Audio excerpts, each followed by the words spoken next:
வணக்கம் மகளே. நம்ம வீடு கட்ட போகிறோம்னு முடிவு பண்ணிட்ட பிறகு, வீடு கட்டுறதுல நிறைய வகையான ஸ்டேஜஸ் வந்து பார்த்திங்கன்னா இருக்குது. இந்த ஒரு ஸ்டேஜஸ்லையுமே வீடு கட்டி கொடுக்கக்கூடிய கான்ட்ராக்டர் கவனிக்கிறத விட, இந்த வீட்டுடைய ஓனர் வந்து பார்த்திங்கன்னா, ஒரு விஷயத்தையும் முக்கியமாக கவனிக்க வேண்டியது ரொம்ப ரொம்ப முக்கியமான ஒன்று. ஸோ அது எப்படி கவனிக்க முடியும்னா, நம்ம அந்த விஷயத்தை பற்றி தெரிஞ்சுக்கிட்டால் மட்டும்தான் அதை பற்றின நாலேஜ் வந்து ஓரளவுக்கு நம்மளுக்கு இருக்கும் பட்சத்தில் நம்ம அதை வந்து அது கரெக்டாக இருக்கா தப்பாக இருக்கான்றதை நம்ம கெஸ் பண்ண முடியும். ஸோ அந்த வகையில் இந்த வீடியோவில் நம்ம பார்க்க போகிறது அப்படின்றது என்ன அப்படின்னு பார்த்தீங்கன்னா, பேஸ்மெண்ட் அப்படின்றது. இந்த பேஸ்மெண்ட் உள்ள வந்து ஃபில் பண்ணக்கூடிய மெட்டீரியல்ஸ் வந்து எந்த மாதிரியான மெட்டீரியல்ஸை ஃபில் பண்ணலாம், தப்பான மெட்டீரியலை ஃபில் பண்ணுறது மூலிமா இதில் நம்மளுக்கு என்ன பிரச்சனைகள் வரும் அப்படின்றத பார்க்க போகிறோம். கூடவே வந்து இந்த பேஸ்மெண்ட் கட்டுறதுக்கு வந்து பார்த்திங்கன்னா, நம்ம செங்கல் யூஸ் பண்ணலாமா, இல்லை இதுக்கு வேறு எதுனா மெட்டீரியல்ஸ் வந்து பார்த்திங்கன்னா பெஸ்ட்டாக இருக்கா அப்படின்றதையும் சேர்த்து பார்க்க போகிறோம். ஸோ முதல்ல வந்து இந்த பேஸ்மெண்ட்னா என்னன்னு தெரியாதவங்களுக்கு என்னன்னு சொல்லிடுறேன்.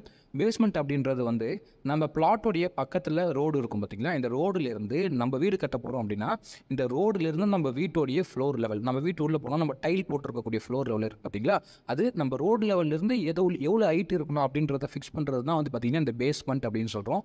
இது வந்து இப்போ ஒரு 3 அடி வந்து பார்த்திங்கன்னா கட்டி, அந்த இப்போ ரோட்லேருந்து 3 அடி ஹைட் வர மாதிரி வந்து பார்த்திங்கன்னா பிரிக்கோருக்கு வந்து கட்டிடுவாங்க.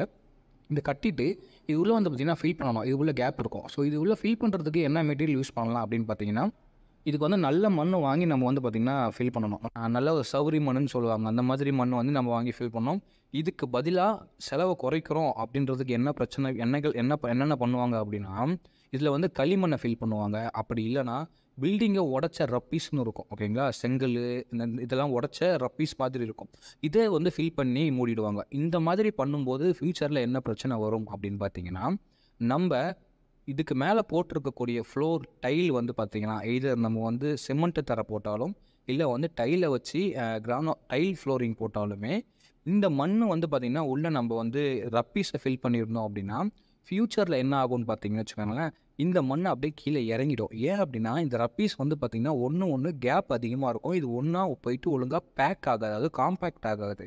இதனால் என்ன ஆகும்னு பார்த்தீங்கன்னா, ஃப்யூச்சரில் தண்ணி மேலே கேப்லேரிஸ் மூலிமா தண்ணி வந்து மேலே வரும்போது இந்த மண் அப்படியே கீழே இறங்கிடும். இந்த மண் கீழே இறங்கும்போது நம்ம மேலே போட்டிருக்கக்கூடிய டைலும், ஐதர் நம்ம சிமெண்ட் ஃப்ளோரிங் போட்டாலும் எதுவாக இருந்தாலும் கீழே அப்படியே அதுவும் சேகாயிடும். சேகாகும்போது நீங்கள் இந்த இமேஜில் பார்க்குற மாதிரி வந்து பார்த்திங்கன்னா, டைல் வந்து பார்த்திங்கன்னா பெண்டாக இருக்கும், ஒரு மாதிரி அவ்வளோவா இறங்கி போயிருக்கும். அப்படி இல்லைனா நீங்கள் டைலை தட்டும்போது டொக்குன்னு சவுண்டு வரும். இந்த மாதிரி பிரச்சனை எல்லாமே வந்து பார்த்திங்கன்னா இந்த மாதிரி மண்ணை ஃபில் பண்ணுறது மூலிமா தான் நடக்கும். ஸோ இதுக்கு நம்ம என்ன பண்ணணும்னு பார்த்தீங்கன்னா, பேஸ்மெண்ட் கட்டிட்டோம். இந்த பேஸ்மெண்ட் உள்ள கொஞ்சம் விலை அதிகமாக இருந்தாலும் பரவாயில்ல அப்படின்றதுக்காக நம்ம வந்து ஒரு நல்ல சவுரி மண்ணை வாங்கி அதை நல்லா வந்து பார்த்திங்கன்னா ஃபில் பண்ணி கூராட்டணும். கூராட்டுறது அப்படின்றது வந்து டெக்னிக்கலாக கன்சாலிடேஷன் அப்படின்ற ப்ராசஸ். இதை வந்து பார்த்திங்கன்னா எப்படி பண்ணுவாங்கன்னா, இது உள்ள மண்ணை ஃபில் பண்ணிவிட்டு தண்ணி, ஓகேங்களா, தண்ணி நல்லா ஃப்ளோவாக ஸ்பீடாக வந்து பார்த்திங்கன்னா அந்த மண்ணில் அடிக்கிறோம். நம்ம வந்து பைப்பில் அடிக்கிறதுக்கு பதிலாக லாரியில் தண்ணி வாங்கி அந்த தண்ணியை வந்து பார்த்திங்கன்னா அதில் ஃப்ளோவாக நம்ம வந்து பார்த்திங்கன்னா ஸ்பீடாக ஃப்ளோ பண்ண விடணும். ஃப்ளோ பண்ண விட்டுட்டு அதில் வந்து கடப்பாறையை வச்சு நல்லா குத்தி நல்லா இங்கேயும் அங்கேயும் நம்ம ஆட்டும்போது என்ன ஆகும்னு பார்த்திங்கன்னா, அந்த மண்ணு கூட இருக்கக்கூடிய கேப் எல்லாமே கொஞ்சம் கொஞ்சமாக இறங்கும். மண் கீழே இறங்க அந்த நம்ம உள்ளே போட்டிருக்கக்கூடிய மண் வந்து ரொம்ப காம்பேக்டாக டைட்டாக பேக் ஆகும். இது வந்து ஒரு தடவை பண்ணாமல் ஒரு 3 அடி பேஸ் பண்ண 4 அடி பேஸ் பண்ணால் முதல்ல 2 அடி, அதாவது முதல்ல வந்து பார்த்திங்கன்னா 2 அடி வரைக்கும் போட்டு நல்லா வந்து மண்ணை போட்டு நல்லா கூராட்டிட்டு திருப்பி இன்னொரு லேயரில் வந்து 2 அடிக்கு மண்ணை போட்டு நல்லா கூராட்டும் போது எந்த வகையிலும் அந்த அதாவது கேப் இல்லாத மாதிரி நம்ம வந்து பார்த்திங்கன்னா அந்த பேஸ்மெண்ட்டை உருவாக்க முடியும். இப்படி உருவாக்குறது மூலிமா ஃப்யூச்சரில் இந்த மாதிரி பிரச்சனை வருது பார்த்திங்களா, அதாவது டைல் இறங்குறது, சிமெண்ட் ஃப்ளோரிங் இறங்குறது, இது எல்லாத்தையுமே நம்ம வந்து பார்த்திங்கன்னா அவாய்ட் பண்ண முடியும். ஸோ அதனால் பேஸ்மெண்ட் கட்டிட்டீங்க அப்படின்னா, அந்த பேஸ்மெண்ட் உள்ள ஃபில் பண்ணுறதுக்கு ஒரு நல்ல சவுரி மண் வாங்கி ஃபில் பண்ணுங்கள். களிமண் வாங்கினாலும் சரி, ரப்பீஸ் போட்டு ஃபில் பண்ணாலும் சரி, ஃப்யூச்சரில் அது இறங்கும்போது இந்த மாதிரி பிரச்சனைகள் நம்மளுக்கு கட்டாயமாக வந்தே தீரும். ஸோ இதை அவாய்ட் பண்ணோன்னா நல்ல மண் வாங்கி போடுங்க. ஸோ கூடவே இன்னொரு தகவல் பார்க்குறோம்னு சொல்லியிருந்தோம். அது என்ன அப்படின்னா, பேஸ்மெண்ட் கட்டுறதுக்கு வந்து நம்மளுக்கு வந்து செங்கல் தான் பொதுவாக யூஸ் பண்ணுவாங்க. இதுக்கு பதிலாக வேறு எதனா பெஸ்ட் மெட்டீரியல் இருக்கா அப்படின்னு கேட்டிங்கன்னா இருக்குது. அதுக்கு பேர் வந்து ஃப்ளை ஆஷ் பிரிக்ஸ் அப்படின்னு சொல்கிறோம். இந்த ஃப்ளை ஆஷ் பிரிக்ஸோடைய மூலக்கூறுகளை பற்றி நம்ம தனியாக ஒரு வீடியோவில் பார்க்கலாம். இந்த ஃப்ளை ஆஷ் பிரிக்ஸ் என்ன பண்ணும் அப்படின்னு பார்த்தீங்கன்னா, நம்ம பேஸ்மெண்ட் கட்டுறோம் பார்த்திங்களா, இந்த பேஸ்மெண்ட்டை வந்து நம்ம ஃப்ளை ஆஷ் பிரிக்ஸ் வச்சு கட்டும்போது அதிகமான தண்ணியை உறிஞ்சக்கூடிய தன்மை வந்து இந்த ஃப்ளை ஆஷ் பிரிக்ஸுக்கு கிடையாது, செங்கலை காட்டிலும். இப்போ ஒரு செங்கல் கட்டுறீங்க அப்படின்னா அது அதிகமாக தண்ணியை அப்சர்வ் பண்ணிக்கும், உறிஞ்சிக்கும். ஆனால் இந்த ஃப்ளை ஆஷ் வந்து அதிகமாக தண்ணி உறிஞ்சாது. இப்படி இருக்கும்போது என்ன ஆகும்னு பார்த்தீங்கன்னா, நீங்கள் வீடு கட்டிட்டு ஒரு 2-3 வருஷத்துக்கு அப்புறம் நீங்கள் பேஸ்மெண்ட்டில் பார்த்தீங்கன்னா அங்கங்கே பேட்சாக டேம்ப்னஸ் மாதிரி தெரியும். இது எதனாலனா பூமியிலிருந்து தண்ணி வந்து மேல் நோக்கி வரும், கேபிலரி ரைஸ்ன்னு சொல்கிறோம். இப்படி வரும்போது அங்கங்கே தண்ணி வந்து பார்த்திங்கன்னா பேஸ்மெண்ட்டில் இந்த மாதிரி பேட்ச் பேட்சாக பிடிச்சிக்கும், இழுத்து வச்சுக்கோ டேம்ப்னஸ் மாதிரி. இந்த நம்ம ஃப்ளை ஆஷ் பிரிக்ஸ் வச்சு கட்டும்போது இந்த மாதிரியான டேம்ப்னஸை நம்ம வந்து அவாய்ட் பண்ண முடியும். ஸோ இது செங்கலை காட்டினும் வந்து பார்த்திங்கன்னா ரேட்டு ஆல்மோஸ்ட் சேமாக தான் இருக்கும், ஸ்ட்ரென்த் வைஸ் சேமாக தான் இருக்கும். அதனால் நம்ம வந்து பேஸ்மெண்ட்டுக்கு மட்டுமாவது அட்லீஸ்ட் இந்த ஃப்ளை ஆஷ் பிரிக்ஸ் வாங்கி யூஸ் பண்ணோம்னா உங்களுக்கு நல்ல வந்து பார்த்திங்கன்னா எஃபெக்டிவாக இருக்கும். ஸோ மறக்காமல் பேஸ்மெண்ட்டுக்கு ஃப்ளை ஆஷ் பிரிக்ஸ் யூஸ் பண்ணுங்கள், அது ரொம்ப நல்ல விஷயமா இருக்கும். ஸோ வீடு கட்டுறதுல முக்கியமான ப்ராசஸில் இந்த 2 வந்து பார்த்திங்கன்னா ரொம்ப முக்கியம். பேஸ்மெண்ட் அப்படின்னு வரும்போது இந்த பேஸ்மெண்ட்டில் நம்ம ஃபில் பண்ணக்கூடிய இந்த மெட்டீரியல் நல்லா ஃபில் பண்ணணும். அது மட்டும் இல்லாமல் இதில் நம்ம கட்டக்கூடிய செங்கலும் வந்து பார்த்திங்கன்னா நல்ல ஃப்ளை ஆஷ் பிரிக்ஸ் வச்சு கட்டணும் அப்படின்னா நம்மளுக்கு வந்து இந்த ப்ராசஸ் வந்து ரொம்ப ஸ்டேபிளாக இருக்கும். இதுக்கப்புறம் வந்து பார்த்திங்கன்னா வீடு கட்டுறதுல நிறைய ப்ராசஸ் இருக்குது. ஒன்று நம்ம வந்து பார்த்திங்கன்னா ஒரு வீடியோலையும் பார்க்கலாம். இந்த இதெல்லாம் நம்ம தெரிஞ்சுக்கணும் அப்படின்னா இதை நீங்கள் இது தெரிஞ்சே ஆகணுமா? வீடு கட்டி இப்போ நீங்கள் ஒரு இன்ஜினியர்கிட்ட கொடுக்குறீங்க, ஒரு கான்ட்ராக்டர்கிட்ட கொடுக்க போகிறீங்க, அவங்களே எல்லாத்தையுமே பண்ணிட்டு போகிறாங்களே, நீங்கள் இதெல்லாம் தெரிஞ்சுக்கணுமா அப்படின்னு கேட்டிங்கன்னா கட்டாயமாக நீங்கள் வந்து இதெல்லாமே தெரிஞ்சுக்கணும். ஏன் அப்படின்னா இப்போ நீங்கள் ஒரு கடைக்கு போய்ட்டு ஒரு பொருள் வாங்குறீங்க, 10 ரூபா 20 ரூபா கொடுத்து ஒரு பொருள் வாங்குறீங்கன்னா அதை நீங்கள் யோசிக்காமல் அந்த பொருள் என்னன்னு தெரியாமல் கண்டுக்காமல் வாங்கி விடுவீங்களா? வாங்க மாட்டீங்கல்ல. எப்படியும் நீங்கள் அந்த பொருளை வந்து என்ன ஏதுன்னு தெரிஞ்சுக்கிட்டு அதை புரிஞ்சு தான் வாங்குவீங்க. அப்படி 10 ரூபா 20 ரூபாய்க்கு நீங்கள் அப்படி யோசிக்கும் போதே இது வந்து ஒரு பல லட்சம் செலவு பண்ணி வீடு கட்ட போது ஒரு விஷயத்தையும் கவனிக்க வேண்டிய பொறுப்பு கான்ட்ராக்டருக்கு மட்டும் கிடையாது, உங்களுக்கும் தான். வீடு கட்டுற உங்களுக்கும் அந்த பொறுப்பு இருக்குது. ஸோ அதனால மறக்காமல் இந்த விஷயத்தை நீங்கள் வந்து பார்த்திங்கன்னா பண்ணுங்கள்.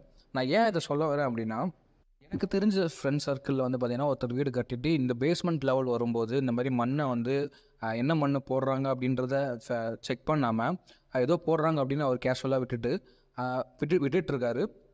ஃப்யூச்சரில் அந்த வீடு கட்டின ஒரு வருஷம் 1.5 வருஷத்தில் வந்து பார்த்திங்கன்னா இந்த மாதிரி நான் சொல்லக்கூடிய இந்த மண்ணை இறங்கி அந்த அவர் போட்டிருக்கக்கூடிய டைலே வந்து பார்த்திங்கன்னா கீழே ஃபுல்லாக சேக் ஆகிருக்கு. இது வந்து அவருக்கு என்னென்னு தெரிய வராதப்ப அவருக்கு என்னன்னே புரியல. ஆக்சுவலாக எப்படி வந்தது, என்ன பிரச்சனை அப்படின்னு பார்க்கும்போது எங்ககிட்ட கேட்கும்போது நம்ம இந்த மாதிரி பண்ணால் இந்த மாதிரி பிரச்சனை வரும் அப்படின்னு சொல்லும்போது இந்த மாதிரி நடந்ததா அப்படின்னு உங்ககிட்ட கேட்கும்போது இந்த மாதிரி என்ன மண் போட்டாங்கன்னு எனக்கு தெரியலன்னு அதெல்லாம் சரியாக பார்க்கல, மண் போட்டு நான் அவங்களுடைய பொறுப்பில் விட்டுட்டேன், அவங்க என்ன போட்டாங்கன்னு எனக்கு தெரியல அப்படின்னு லெத்ராஜுக்கெல்லாம் வந்து பார்த்திங்கன்னா பதில் சொன்னார். ஸோ இப்படி வந்து பார்த்திங்கன்னா ஒரு வீட்டு ஓனர் வந்து எப்பயுமே வந்து ஒரு கான்ட்ராக்டர்கிட்ட ஒரு இன்ஜினியர்கிட்ட வந்து பார்த்திங்கன்னா லெத்ராஜுக்கெல்லாம் இருக்கக்கூடாது. ஏன்னா அப்படின்னா உங்களுடைய பணம், உங்களுடைய வீடு, உங்களுடைய உரிமை நீங்கள் வந்து பார்த்திங்கன்னா கேட்குறது. ஏன்னா நீங்கள் பணம் கொடுத்துருக்கீங்க, ஒரு கான்ட்ராக்டர்கிட்ட கேள்வி கேட்டு இதை சரியாக பண்ணுறாரா இல்லையா, அது ஏன் எதுக்குன்னு கேட்கணும். இப்படி கேட்டால் தான் கரெக்டாக பண்ணணுன்ற எண்ணம் அவங்களுக்கும் வரும். இல்லாத பட்சத்தில் அந்த எண்ணம் அவங்களுக்கு வரும். உங்களுக்கு வந்து பார்த்திங்கன்னா உங்கள் வீடு கரெக்டாக போதுன்ற நம்பிக்கையோடு நீங்கள் வந்து பார்த்திங்கன்னா ஒரு ஸ்டெப்பையும் எடுக்க முடியும்.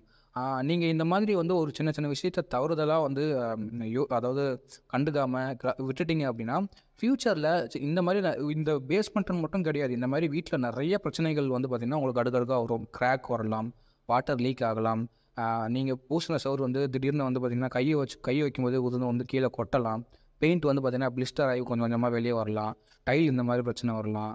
கொஞ்சம் நாள் வந்து பார்த்திங்கன்னா அவுட்டர் பெயிண்ட் வந்து பார்த்திங்கன்னா டிட்டேரியேஷன் ஆகலாம். இந்த மாதிரி பில்டிங்கில் ஏகப்பட்ட பிரச்சனைகள் வந்து நம்ம வீடு கட்டும்போது கரெக்டாக பண்ணலன்னா பின்னாடி பிரச்சனைகள் வரும். ஸோ அதனால் நம்ம சேனலில் ஃபுல்லாக உங்களுக்கு நீங்கள் என்னென்ன கவனிக்கணும், வீடு கட்டுறது தொடர்பாக, வீடு கட்டுறதுக்கு முன்னாடி என்னென்ன ப்ரீ ஒர்க் இருக்குது, வீடு கட்டிட்டதுக்கப்புறம் என்னென்ன பார்க்கணும், இந்த மாதிரி எல்லா விஷயத்தை பற்றியும் உங்களுக்கு தெளிவாக நம்ம வந்து சொல்லிக் கொடுக்க போகிறோம், சொல்ல போகிறோம். ஸோ நம்ம மறக்காமல் சேனலை சப்ஸ்கிரைப் பண்ணிவிட்டு ஃபாலோ பண்ணுங்கள். உங்களுக்கு தேவையான வீடு கட்டுற சம்மந்தமான எல்லா விதமான டவுட்ஸ், சந்தேகங்கள் எதுவாக இருந்தாலும் நம்ம சேனலில் கிடைக்கும். உங்களுக்கு எதனா பர்சனலாக வேணும்னு நினைக்கிறீங்க அப்படின்னா டிஸ்கிரிப்ஷனில் நம்பர் தரேன், அந்த நம்பருக்கு கால் பண்ணி மெசேஜோ பண்ணி நீங்கள் வந்து பார்த்திங்கன்னா கேட்டு தெரிஞ்சுக்கலாம். Feel to ask. எந்த டவுட் இருந்தாலும் நீங்கள் எப்போனாலும் கேட்கலாம். வீடு கட்டுறத ப்ராப்பராக உங்களுடைய பணத்தை ப்ராப்பராக செலவு பண்ணி கட்டுங்க. Good luck, all the best.